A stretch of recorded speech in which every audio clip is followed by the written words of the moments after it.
Panagdait po sa ating lahat. Ako nga pala si Alga Kim Abel Bar. Ako ngayon ay magbibigay ng mga hakbang upang mapanatili at mapahalaganap ang ating pambansang wika.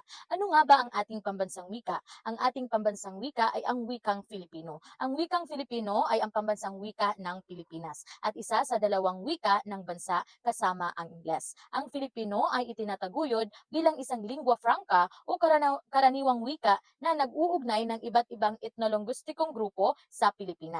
Ang wikang Filipino ay napakahalagang papel sa lipunan at kultura ng Pilipinas dahil ang wikang Filipino ay nagsisilbing tulay para sa pagkakaintindihan, pagkakaisa at pagpapanatili ng ating kultura bilang isang lahi. Ngunit bilang guro, paano natin ito maisusulong? Narito ang ilang mga paraan kung paano natin maisusulong ang ating wikang Filipino.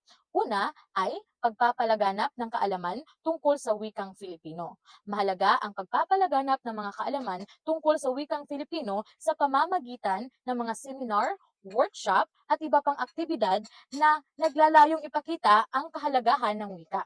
Ang mga paaralan at universidad ay maaaring magsasagawa ng mga programang nakatuon sa pag-aaral at paggamit ng wikang ito. Pangalawa po ay ang paggamit ng wikang Filipino sa paaralan at sa komunidad. Dapat hikayatin ang paggamit ng wikang Filipino hindi lamang po sa loob ng silid-aralan, kundi na rin po sa komunidad. Ang mga guro at estudyante ay dapat mag-ambag at maglikha ng isang kaligiran kung saan ang wikang Filipino ay ginagamit araw-araw. Pangatlo ay ang pagsali sa mga aktibidad na may kinalaman sa wikang Filipino. Makilahok sa mga lokal na aktibidad tulad ng Buwan ng Wika, ang mga patimpalak sa pagsulat at iba pang kaganapan na nagtatampok ng wikang Filipino. Pang-apat po ay ang paggamit ng social media para i-promote ang wikang Filipino. Sa makabagong panahon, malaki ang papel ng social media sa pagpapalaganap ng mga impormasyon. Maaring gamitin ito upang mag-post o magbahagi ng mga nilalaman na gumagamit ng wikang Filipino, tulad ng mga tula, kwento, o simpleng mensahe na nagpapahayag ng pagmamalaki sa sariling wika. Panglima, pagsulat at paglikha gamit ang wikang Filipino.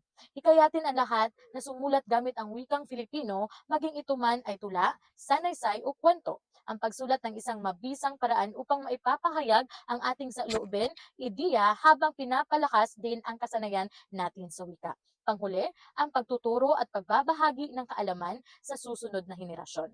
Bilang mga nakakatanda o guro, mahalaga ring ituro natin ang halaga at tamang paggamit ng wikang Filipino sa mas batang henerasyon. Sa ganitong paraan, maisusuguro natin hindi mawawala ang ating wika. Sa kabuuan, mahalaga na sama-sama tayong magsikap upang maisulong at mapanatili ang ating wikang pambansa. Ito ay hindi lamang tungkulin, kundi ito po ay isang responsibilidad natin bilang mga Pilipino.